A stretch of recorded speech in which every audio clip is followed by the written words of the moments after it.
사랑하는 시흥동산교회 성도 여러분, 소망과 기쁨으로 가득한 하루가 밝았습니다. 아침에 웃으면 건강이 찾아오고, 점심에 웃으면 화목이 찾아오고, 또 저녁에 웃음은 감사와 기쁨이 있게 합니다. 오늘 주님 주신 기쁨 가운데 감격과 은혜로 충만한 삶을 살아가시기를 축복합니다. 오늘 2021년 2월 26일 금요일 시동을 위한 메시지 지금 시작합니다. 오늘 우리에게 주시는 하나님의 말씀은 시편 48편의 말씀입니다. 시편 48편. 오늘 이 시편 48편 처음에 나오는 이 표제에 보면 고라 자손의 시, 곧 노래 이렇게 되어 있죠. 시편 48편 뿐만 아니라 사실 어제 나눴던 거 그리고 그 전에 나눴던 시도 고라 자손의 시라고 표기가 되어 있습니다.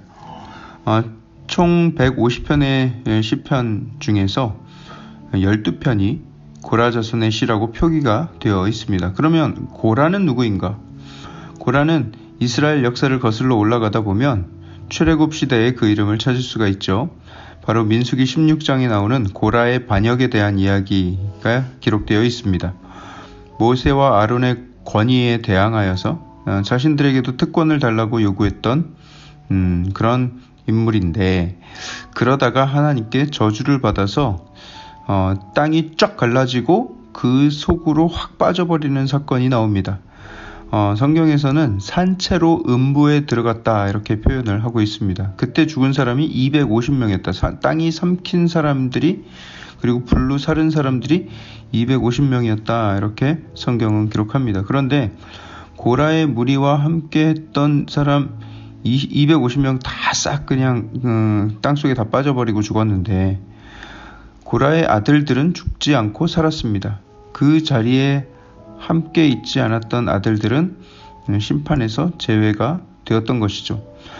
그 후에도 이스라엘 사람들은 철저하게 자신들을 고라와는 상관없는 사람들이다라는 것을 이야기를 합니다. 예를 들어서 슬로브앗의 딸들이 땅을 분배받을 때 모세 앞에 나타나서 이야기를 하는데, 우리 아버지가 광야에서 죽었지만 고라의 무리에는 들지 않았다 하면서 고라 자손처럼 저주받을 사람이 아니다 라는 것을 이야기하고 딱 손절하는 모습, 선을 긋는 모습을 볼 수가 있습니다. 따라서 고라는 성경에서 반역과 불순종의 아이콘으로 여겨지던 사람들입니다. 사람들은 고라의 아들들을 바라볼 때 곱지 않은 시선으로 바라봤을 거예요. 저 저주받은 가문, 불순종의 아들들 하면서 말이죠. 하지만 모세는 그 아들들을 레위 지파에 함께 계수하여서 그들에게 성막의 임무를 맡깁니다. 불순종의 집안의 아들들에게 성전의 임무를 맡겼다. 인간적으로는 쉽지 않은 결정이었겠지만 하나님의 은혜로 충만했던 모세는 자신도 그렇게 용납받은 적이 있었기 때문에 그들을 그렇게 긍휼히 여길 수 있지 않았나 생각을 해봅니다. 그 후 시간이 한참 지나서 다윗이 왕이 되고, 그가 왕이 된 후에 첫 번째 수건 사업을 진행하는데, 그것은 블레셋에 빼앗겼던 언약궤를 다시 성막으로 들여오는 것이었습니다.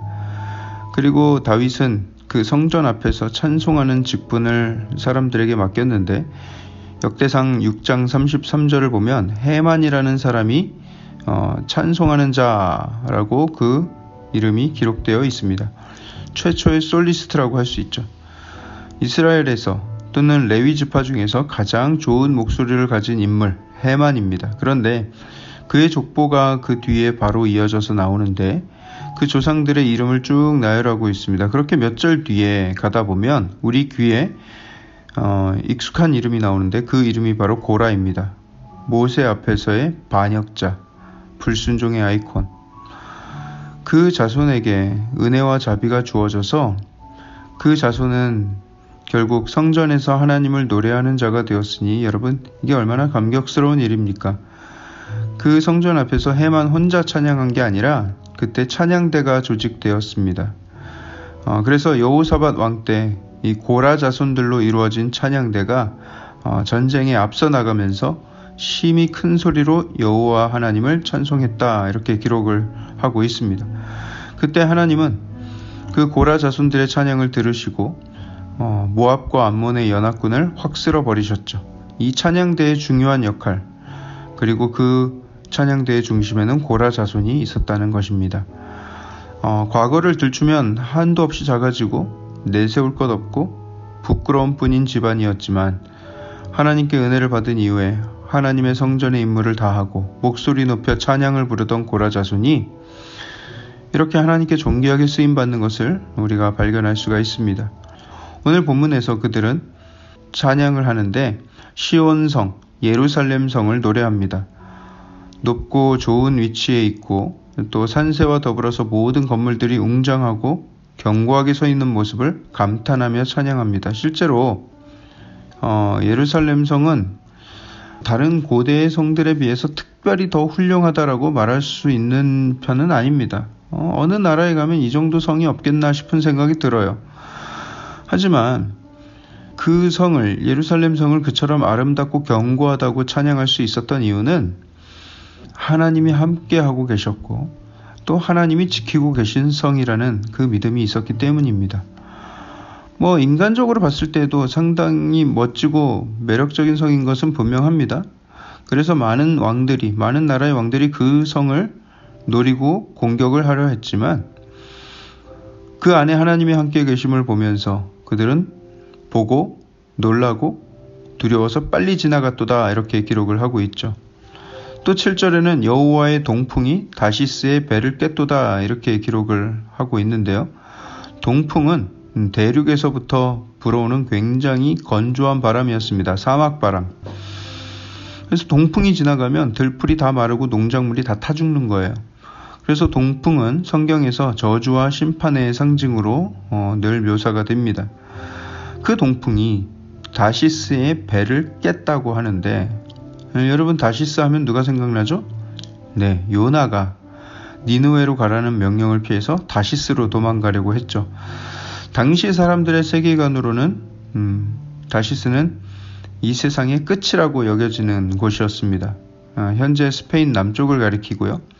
당시 페니키아의 지배를 받고 있었습니다. 훗날 스페인에 무적 함대가 있었다면 페니키아인들도 당시에 바다를 지배하고 있었던 민족이라고 할 수 있겠어요. 그렇지만 하나님께서 동풍을 불게 하시면 아무리 큰 무적 함대도 아무리 큰 전함도 한 방에 뒤집을 수 있었다라는 것. 그게 하나님의 능력이라는 것입니다.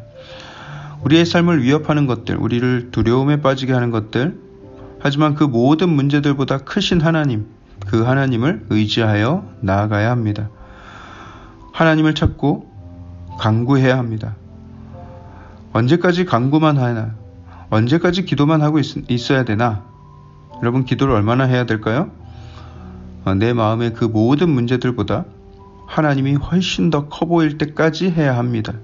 그래야 다시스의 배를 보면서 두려워하기보다는 동풍을 불게 하시는 하나님을 더 크게 의지할 수가 있게 되는 것이죠. 9절을 보면 이렇게 노래합니다. 하나님이여, 우리가 주의 전 가운데에서 주의 인자하심을 생각하였나이다. 이 말을 우리 일상에 비추어 이야기하자면 비어있는 시흥 동산교회 예배당 한가운데서 주의 인자하심을 깊이 묵상해 보았다는 것입니다. 그렇게 하나님의 인자하심을 묵상하다 보니 그 하나님을 찬양하지 않을 수 없는 벅찬 감격이 속에서 확 솟아올라오고요. 그리고 자신뿐만 아니라 다른 모든 이들까지도 그 기쁨 가운데 함께 동참할 것을 초대합니다. 11절을 보시면 주의 심판으로 말미암아 시온산은 기뻐하고 유다의 딸들은 즐거워할지어다 기록하고 있죠. 주의 심판으로 말미암아 기뻐하고 노래하래요. 주의 혹독한 심판을 받는 입장이면 기뻐하고 노래할 수 있겠습니까? 주의 심판이 그들을 비껴간 거예요. 온 땅에 정의를 세우시면서도 나에게 자비를 베푸시고 용서를 해주신 하나님을 발견한 것이죠. 그것이 나에게 얼마나 큰 은혜인지가 깨달아질 때에 이 고라 자손이 더 소리 높여 하나님을 찬송한 것 같이 우리도 그 은혜에 감동하여서 더 크게 하나님을 찬송할 수 있게 되는 것입니다. 우리는 심판을 받아 마땅한 주인의 신분을 가지고 있었죠. 고라의 아들들처럼, 고라처럼 우리도 죄를 대물림하며 그렇게 죄로 심판받을 수밖에 없는 사람들이었습니다. 하지만 예수님의 은혜를 입어서 죄를 씻음받고 우리는 성소의 임무를 감당하는 자가 되었습니다. 고라 자손들처럼 은혜를 입어서 찬양을 감당하는 자로 부르심을 받았습니다. 우리는 예배자로 부르심을 받은 거예요. 우리가 그 은혜를 기억하고 용서받아 쓰임받을 수 있는 것이 얼마나 큰 은혜인지를 기억하면서 예배자로서의 그 임무를 충실히 감당하며 살아야 하는 것입니다. 책임과 임무로서가 아니라 우리가 성소 한가운데에서 하나님의 인자하심을 묵상할 때 우리 마음에 찬양이 흘러넘치지 않을 수가 없는 것이죠. 오늘 하루 하나님의 은혜와 자비를 경험한 자로서 그 사랑을 기억하고 그 인자하심을 깊이 묵상함으로써 하나님께 깊은 찬양을 올려드리는 복된 하루 되길 축복합니다.